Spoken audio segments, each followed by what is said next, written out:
PDP presidential candidate woos Abuja indigenes, pledges to address their issues if elected. Fuel scarcity lingers in Kaduna as DSS ultimatum ends. Dignity, freedom and justice take center stage at 2022 edition of International Human Rights Day. And lastly, Morocco becomes the first African side to reach World Cup semi-final. Hello and welcome to Trust TV News Updates. I am Martia Umar. Thank you for joining.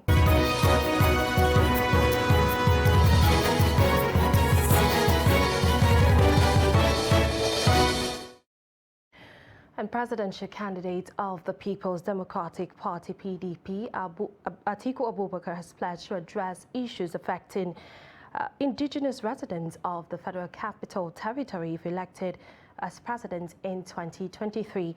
Atiku Abubakar, who spoke during the party's presidential campaign rally, which held at the Eagle Square in Abuja, says he will initiate a constitutional review aimed at addressing challenges in the FCT as well as other sectors such as education, security and business. The report.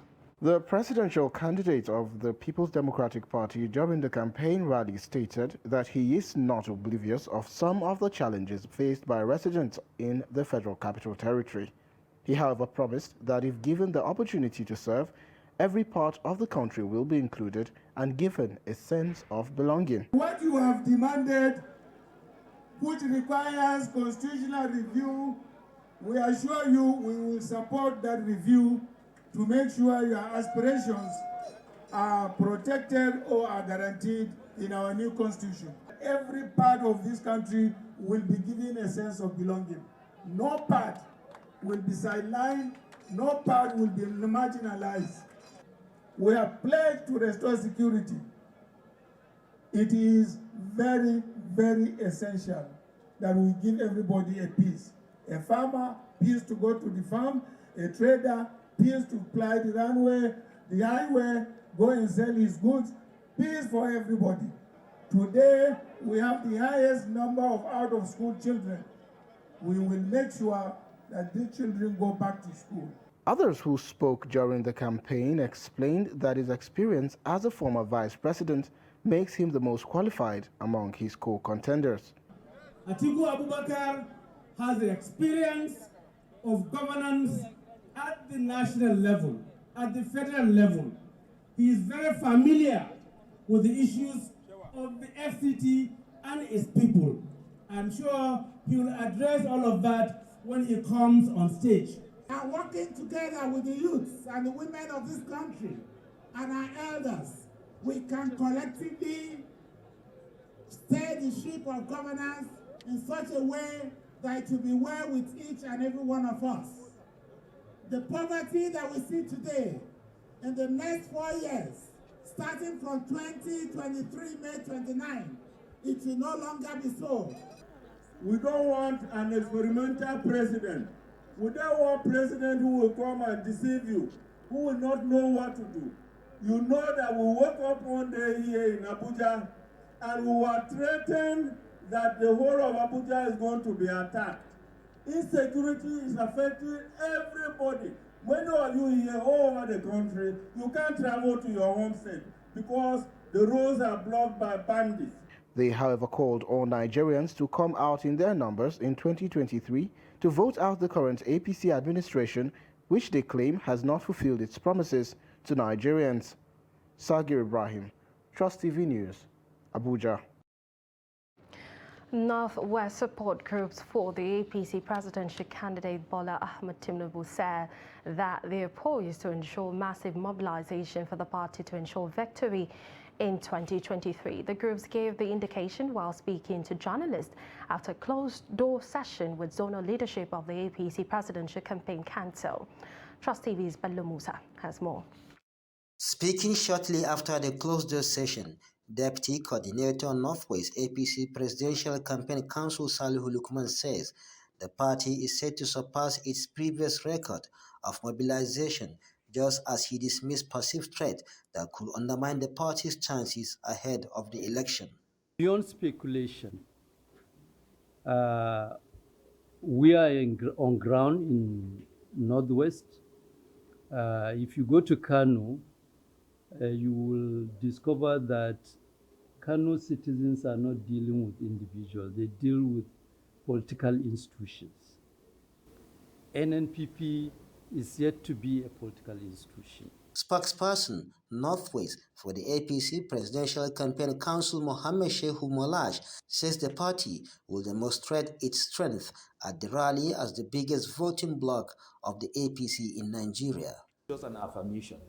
This is the house of APC in the country. This is the stronghold of the APC in the country. This is where APC was incubated. This is where APC is firmly rooted. So therefore, what will happen on the 13th is just an affirmation that we are the strongest of all the APC bloc in Nigeria. Leaders of some of the support group marshal out their plans for the mobilization. Today's meeting is a serious business, is to mobilize for the 13th rally. APC has been on ground in the Northwest and Kaduna State in particular. So we are going to unleash it. The issue about Muslim same-faith tickets. I mean, religion, we have been praying, right? It's only competency that solves economic situations. It's only competency that solves security situations. The APC zonal presidential rally is scheduled to hold Tuesday next week. Bello Musa, Trust TV News, Kaduna. Utterances of the Aviation Minister Hadi Sirika suggesting that APC would deploy money to 2023 governorship election in Katsina is generating reactions from residents. Sirika was speaking at a fundraising dinner organized for the Katsina State APC governorship candidate Dikko Rada in Abuja recently. Abdullahi Yamadi has details of the report. Video of the minister making the comment has gone viral. In fact, we all know no one can defeat Masari in Kafur. No one can think of defeating Abu Ibrahim in Musawa or defeat me in Dutsi local government. Look, we have money and resources to win any kind of election. And I swear to God, we have money and will use money. So let no one think of beating our party. The minister's comment generated a lot of reactions from residents, with some saying such a remark is encouraging vote buying and a threat to credible and fair election. It is very, very, very unfortunate. The Minister of Aviation should remember that he was into that position through General Muhammadu Buhari, who was, the masses of Nigeria did not elect him because of money. They elected him in 2015 because, they have a confidence in him. And now somebody who is a minister in that administration telling people of Katsina State that they have the resources, they have the money to be able to win election is very unfortunate. I don't think the electorate are so dumb to just sell their votes. Majority of them, they are not ready actually because of the conditions in the country, the issue, so many issues, economic issue of insecurity and what have you, will not make our people to be so dull to sell their vote. You understand? So even the minister is fully aware of this fact. However, some political observers opined that the minister's comment is an indication that the 2023 election may be difficult to win, even for the ruling party, because voters are becoming more sophisticated, prompting his suggestion to monetary inducement.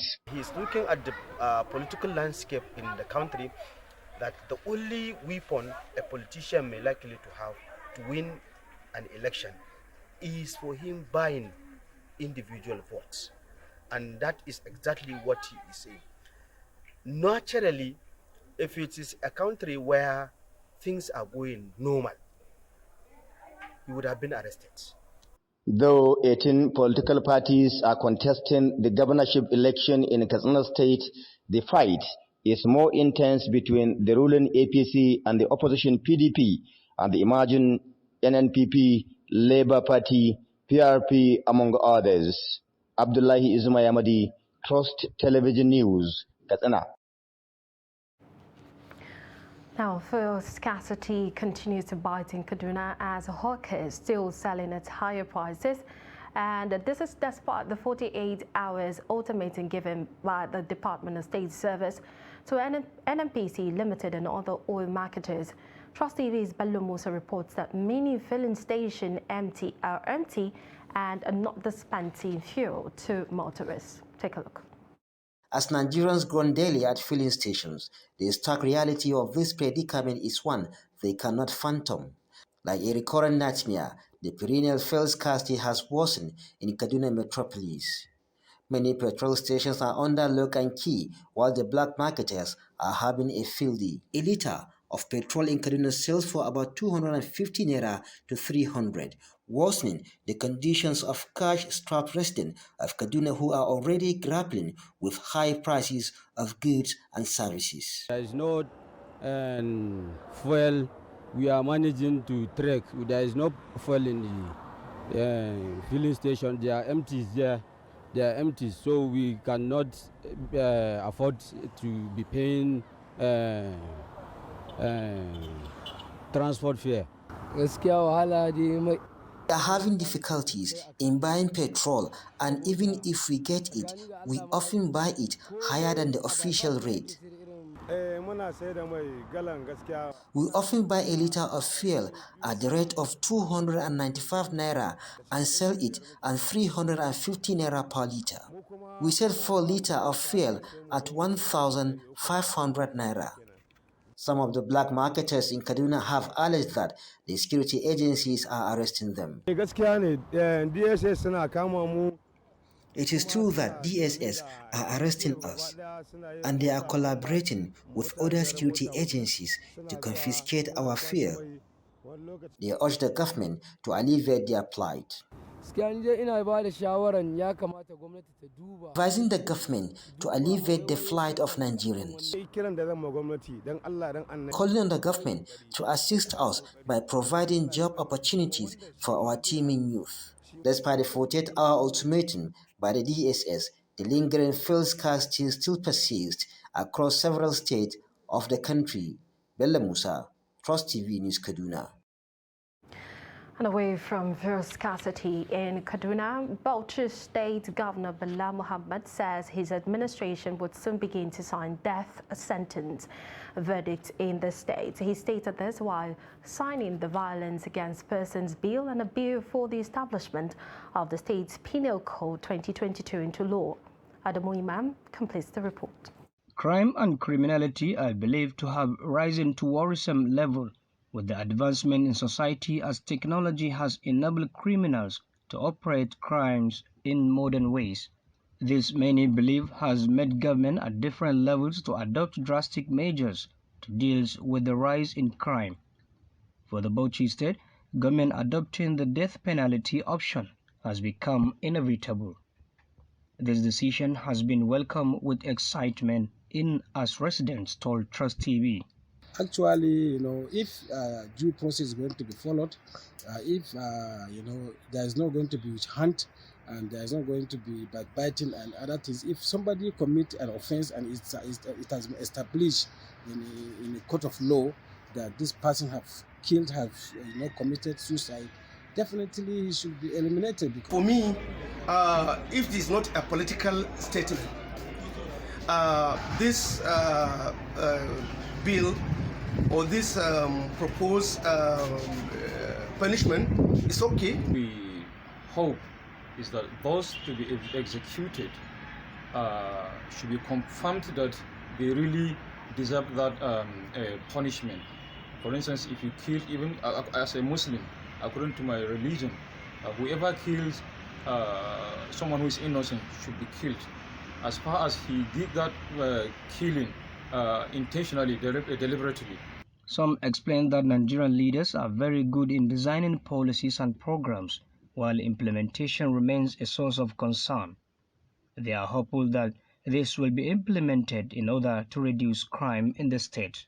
And to me, I think it's a good move. It's a very good idea if it can be implemented, because I think it will serve as a deterrent or a kind of reducing crimes in the state. When people know that judgment are being served, judgment are no more being delayed, judgment are being served, I think it will go a long way in curbing the rate of crime in the state. While signing other bills into law, Mohammed noted that capital punishment will serve as a deterrent to many, especially those who have made criminality their stock in trade. Adam Imam, Trust TV News, Bauchi. The Nigerian Navy chief NNS Pathfinder has arrested over 120 suspected hoodlums allegedly terrorizing residents and the military base in Rumu Olumeni communities in Obiakpo local government area. Executive Officer of the NNS Pathfinder, Navy Captain Stanley Ume, said the arrest was due to the recent attacks on 2 naval ratings by some members of the communities. The report. Apart from acts of intimidation by the hoodlums, some of the exhibits recovered during their arrest shows that they have been actively involved in hard drugs and criminality in the area. Both occupants of residents of Rumu Olumeni community and our own personnel, NN personnel, have been attacked by these hoodlums. In fact, most recently on the 3rd of December, 2 of our ratings went out and they were attacked, and they came back to the base with bodily injuries, one on the head, one on the leg, by these hoodlums. Navy Captain Ume said out of the 124 suspected hoodlums, 27 were released after extensive profiling. He noted that the suspects will be handed over to relevant security agencies for prosecution. 3 shanties were the operation was focused on 3 shanties actually, and then these 3 shanties were striked at the same time simultaneously. These illicit items you see here were gotten from 1 shanty.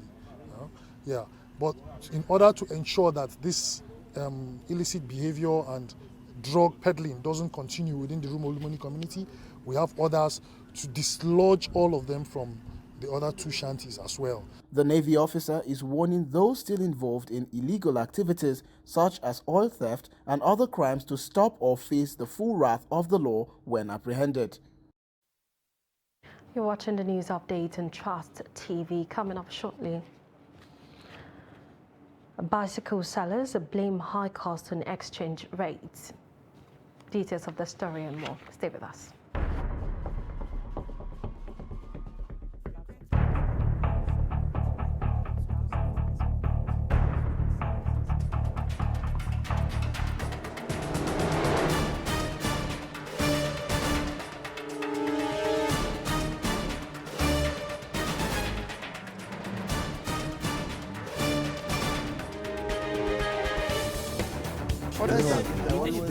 That's great. It's good to see you.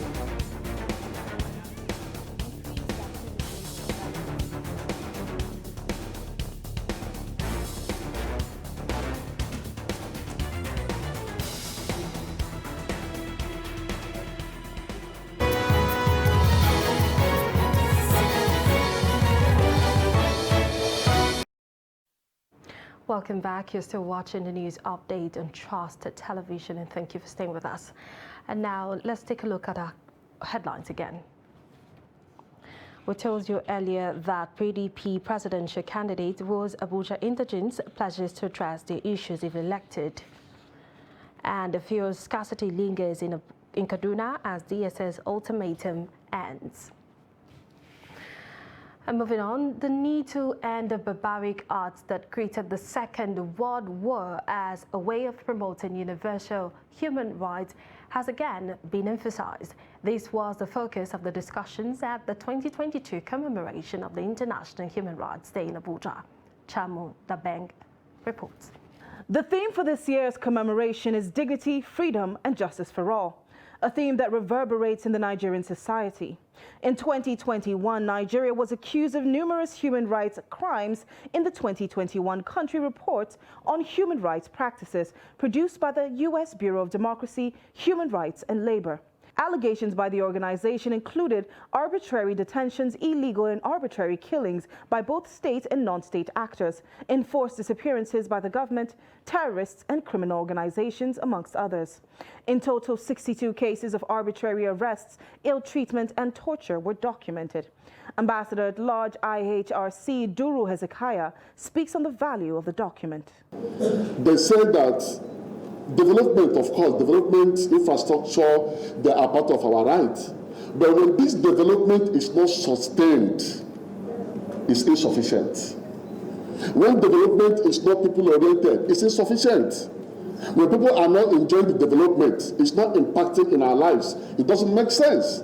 And that is why they say that development must be sustainable. Development must protect the rights, must respect the rights of the people. 1 million to help people. We mustn't wait for government to impact lives. Everybody, you can do it with the little you have. If you are faithful in that little, God will give you more. And that is why we should get to our villages, get to our communities, find who needs you, find who needs help. This is what human rights is all about. Though the document highlights 30 undeniable rights of every individual worldwide, in addition to Nigerian laws, many Nigerians are still unaware of their basic human rights. Human rights are the legal instruments of human rights at the international level I'll make it singular, is referred to as the International Bill of Rights, meaning that this Universal Declaration of Human Rights we are talking about today, and what my learned friend referred to as the International Covenant on Economic, Social and Cultural Rights that was enacted in 1966, together with the International Covenant on Civil and Political Rights. These three documents form what we refer to as the International Bill of Rights. And these rights determine the rights that you have as a human being, and they also determine the rights that you have to determine the quality of life that you are entitled to. Many Nigerians still lack basic amenities like water, security, electricity and proper education, which is an infringement of basic human rights. Hence the need for the Nigerian government to rise to the occasion. Chamun Dabing, Trust TV News, Abuja. And away from the commemoration of the International Human Rights Day, a bicycle is considered the cheapest means of movement because it does not require fuel to move. But in recent times, there have been a hike in its price in Nigeria, particularly in Abuja, making it out of reach for many. In this report, Newell Samson gets to look at the reason behind the hike in price and why customers still go for them despite the price.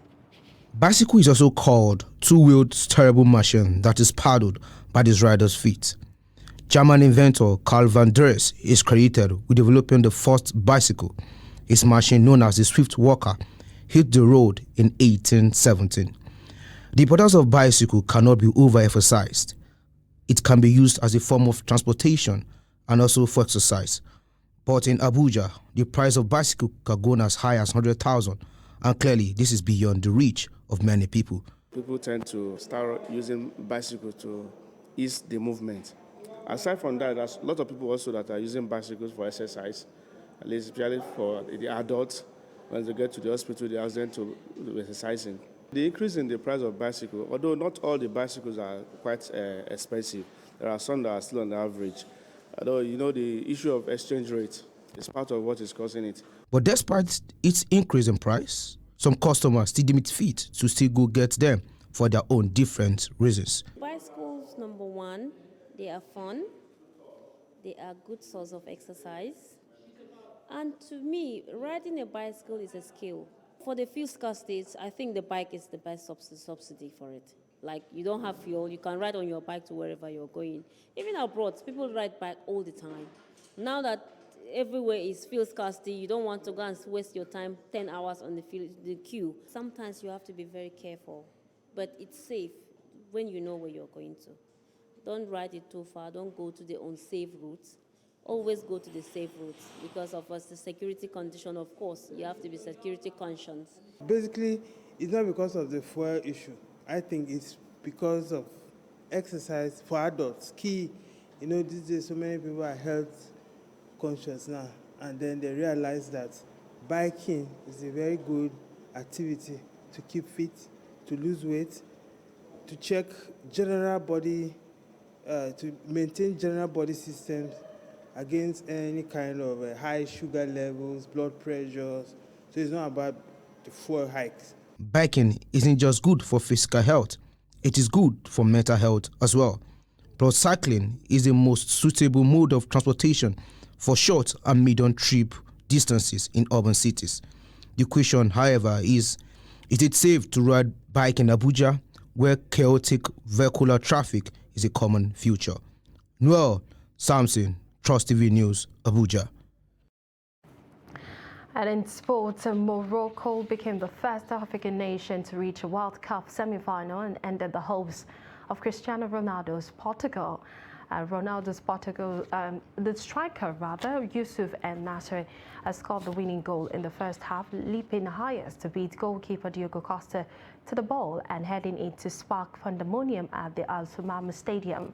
The North American side supporters populated most of the venue and joyously celebrated their breakthrough on the global stage. Ronaldo came off the bench in the 50th minute to equal the men's all-time appearance record of 196 in international matches, but he could not drag his side back into the contest.